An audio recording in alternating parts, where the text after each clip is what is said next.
পৃথিবীতে কবিতা পড়ে কেউ সৎ হয়, উপন্যাস পড়ে কেউ সৎ হয় না। তুমি একটা মানুষ দেখাইতে পারবে না যে কোনো সাহিত্য পড়ে সে তার নিজের জীবন দর্শন পরিবর্তন করেছে।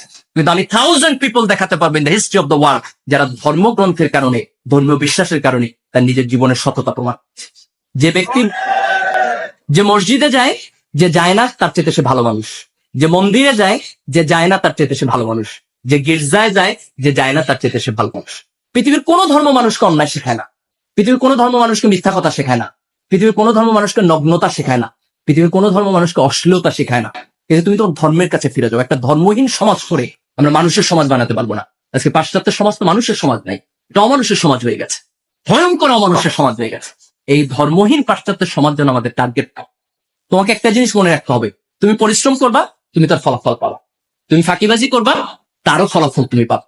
প্রত্যেকটা ভালো কাজের একটা রিওয়ার্ড আছে, প্রত্যেকটা খারাপ কাজের একটা পানিশমেন্ট আছে।